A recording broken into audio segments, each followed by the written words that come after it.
Hello students and welcome back to channel Siraj Shaikh degree study. आज redemption of debentures का lecture number 2 होगा, जिसे हम कवर करेंगे नए points of redemption of debentures. Start करेंगे आज का क्लास।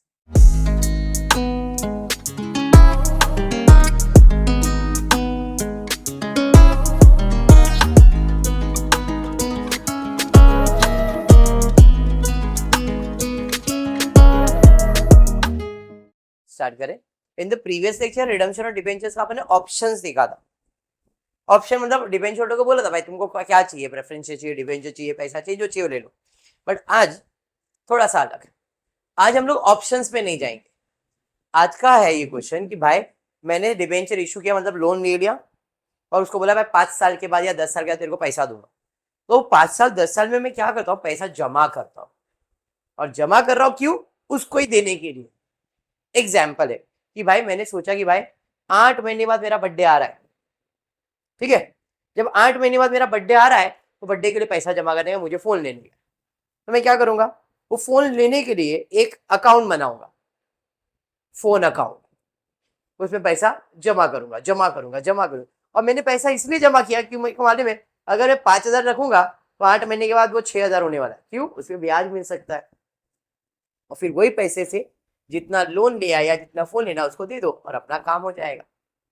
समझ में आया? तो इसे कहते हैं कि आप डिबेंचर का रिडम्पशन के लिए इन्वेस्टमेंट करने वाले, और उसी पैसे से हम क्या करेंगे, डिबेंचर होल्डर को पेमेंट करेंगे। क्लियर? अब रूल कहता है, ये रूल है कि जितना भी तुमको रिडम्पशन करना है, जितना भी तुमको रिडम्पशन करना है उसका 15% ही इन्वेस्टमेंट कर सकते हो। कितना परसेंट? उससे ज्यादा नहीं। उससे ज्यादा अगर करने का तो क्वेश्चन में बोला रहेगा, कुछ नहीं बोला है तो आपको कितना इन्वेस्टमेंट करने का है? 15%। याद रहेगा? मतलब जितना भी पैसा देना है उसका सिर्फ 15% ही इन्वेस्ट कर सकते हो, इससे ज्यादा इन्वेस्टमेंट नहीं कर सकते। ओके, पढ़ते देखते क्वेश्चन दिया क्या। Noida toll bridge corporation limited has an outstanding 50,000 8% debenture of 100 issued in 2005। 2005 में मैंने डिबेंचर यानी कि लोन लिया था। डिबेंचर एक तरह का लोन होता है। कितना लोन लिया था? 50,000 डिबेंचर, एक का वैल्यू 100, तो कितने हो गए? 50 लाख। 3 2 5 और 50, 50 लाख हो गया ना। मैंने लोन कितने का लिया था? 50 लाख रुपए का। कौन से ईयर में लिया था? 2005। और मैंने उसे कहा था ड्यू फॉर रिडम्पशन ऑन 31 मार्च 2015।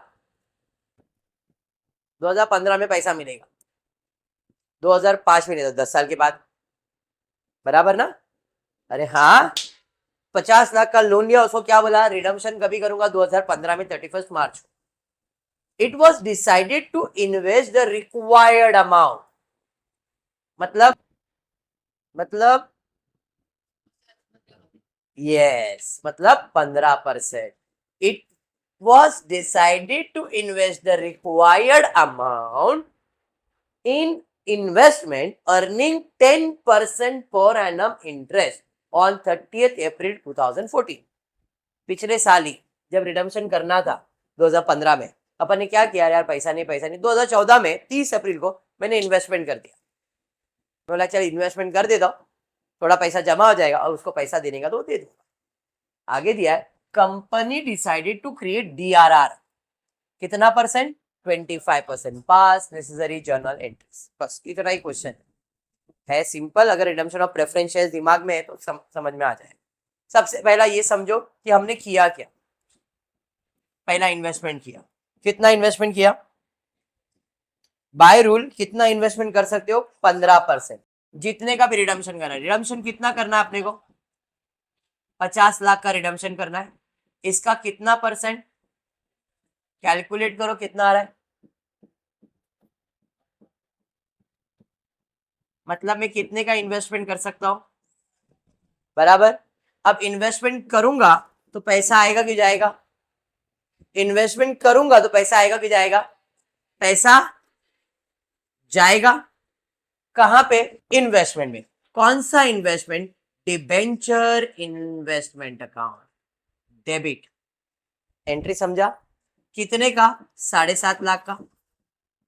अरे हाँ, अब ये इन्वेस्टमेंट कौन से तारीख को हुआ है? अप्रैल 2014। 14 को। साल खत्म होगा मार्च 2015 में ना, तो अपने को ब्याज तो मिलेगा। कितने महीने का ब्याज मिलेगा? 30 अप्रैल है, तो क्या अप्रैल का ब्याज मिलेगा? नहीं। मई से चालू होगा, मई, जून, जुलाई, अगस्त, सितंबर, अक्टूबर, नवंबर, दिसंबर, जनवरी, फरवरी, मार्च, 11 महीने का ब्याज मिलेगा। नए साल में जब आओगे 2015 में, तो आप उसका इन्वेस्टमेंट का वैल्यू कितना हुआ वो निकालना है। तो 7.5 लाख का कितना परसेंट ब्याज मिलने वाला है? 10%। कितने मंथ्स के लिए मिलेगा? तो इसमें ब्याज कितना जमा हुआ?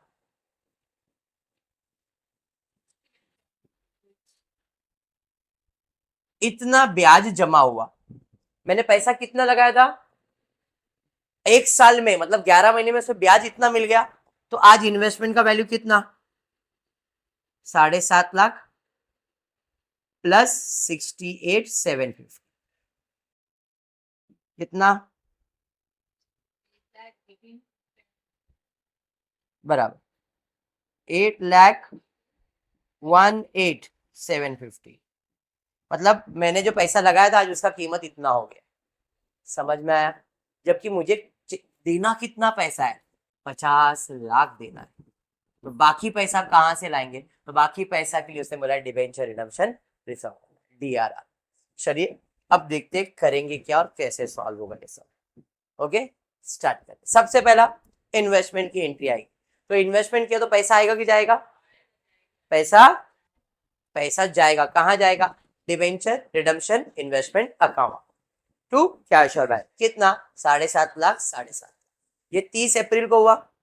अब 31 को आ गए, 31 मार्च 2015 में सबसे पहला वो इन्वेस्टमेंट जो जमा किया था अब वो निकालेंगे। क्यों? ये पैसा देने गए। अरे हाँ, मतलब वो इन्वेस्टमेंट आएगा मेरे पास। इन्वेस्टमेंट आएगा मतलब पैसा आएगा।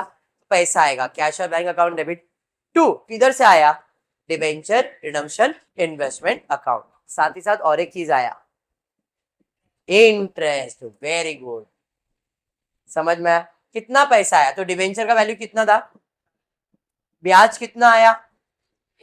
कैसे वो मैंने बताया ना, दोनों को ऐड करके कितना पैसा आ गया? 8,18,750। समझ में आ गया? इतना पैसा आ गया। ये हो गया मेरा इन्वेस्टमेंट का एंट्री खत्म। अब याद करो रिडम्पशन ऑफ प्रेफरेंसेस। पहला आता है ट्रांसफर ऑफ क्लेम, उसके बाद प्रीमियम रिटर्न ऑफ, फिर CRR और फिर पेमेंट करते थे। सेम चीज, पहले ट्रांसफर ऑफ क्लेम करेंगे। डिबेंचर होता है क्रेडिट, कैंसिल करने के लिए क्या करेंगे? डेबिट। बराबर है, तो डिबेंचर अकाउंट डेबिट हो गया। कितना? 50,000 इंटू 1 का वैल्यू कितना है? 100। तो ये हो जाएगा 50 lakh to debenture holder 50 lakh 50। Premium premium है क्या इधर? उसके बाद ट्रांसफर ऑफ क्लेम, प्रीमियम है क्या? नहीं। CRR नहीं, DRR। यहाँ पे क्या क्रिएट करने का है? DRR। कितना? 25%। किसका? क्लेम का। क्लेम कितना है? 50 लाख। 50 लाख का 25% निकालो, 12,50,000। तो ये किधर से क्रिएट करेंगे? प्रॉफिट एंड लॉस में से ही। तो profit and loss account to DRR कितना? 12,50,000, 12,500। Any doubt? DRR का पेमेंट करेंगे तो पैसा आएगा कि जाएगा? पैसा जाएगा। किसको मिलेगा पैसा? डिबेंचर होल्डर को। तो डिबेंचर होल्डर टू कैश कितना? 50 लाख 50,000। समझ में आया? अभी रिजर्व क्रिएट करेंगे। याद करो रिजर्व क्रिएट करते हैं। तो यहाँ पे रिजर्व कितना क्रिएट होएगा? 12,500,000, 12,500,000। सर क्यों ऐसा? प्रॉफिट एंड लॉस में कितना यूज किया आपने? 12,500। तो कैश कितना दिया है? 12,500 ही दिया ना। तो जितना कैश देते उसी का DRR बनता है। अरे हाँ, DRR 12,500 का बन गया। 50 देना था तो और 50 देने का ना। 12,500, 12,500 कितना आएगा? 25 लाख होएगा, होगा ना 25 लाख। तो हमने जितना DRR क्रिएट किया है उतना ही हमने उसको पैसा कैश में दिया है, इसलिए हमारा जितना DRR है उतना ही हमारे लिए क्या है? General reserve. तो जो भी DRR है वो कहाँ ट्रांसफर करेंगे? जनरल। डन हो गया? सम समझा? हाँ, चलिए बढ़ते सेम और एक सम की तरफ। एक्स लिमिटेड के पास ₹10 लाख के 9% डिवेंचर है, due for redeemable fully out of profit. इधर पूरा का पूरा प्रॉफिट, मतलब कोई इन्वेस्टमेंट किया है क्या? अभी तक तो नहीं किया। On 1 October 2015 at a premium of 5%, premium भी है। Company had debenture redemption reserve, पहले से मेरे पास 4,14,000 का DRR है। It was decided to invest the required amount of debenture required amount of debenture redemption investment pass necessary journal. तो पहला इन्वेस्टमेंट करेंगे, कितना इन्वेस्टमेंट करेंगे, जो भी क्लेम है 10 लाख उसका 15%, 10 लाख का 15% मतलब 1.5 लाख, 1.5 लाख ही आएगा ना। तो इन्वेस्ट करेंगे तो पैसा आएगा कि जाएगा, पैसा जाएगा, कहाँ जाएगा, debenture redemption investment account, 1.5 lakh. तो उसके बाद कोई ब्याज नहीं बोला है, आप पैसा विड्रॉ करेंगे, पैसा विड्रॉ करेंगे मतलब कैश आएगा टू डिबेंचर इन्वेस्टमेंट, पूरा 1.5 लाख ही आ रहा है। इधर ब्याज का रेट नहीं दिया इसलिए नहीं लिखा, नहीं तो इंटरेस्ट कैलकुलेट। अभी ट्रांसफर ऑफ क्लेम, कितना है क्लेम, 10 लाख, बट साथ में प्रीमियम भी है।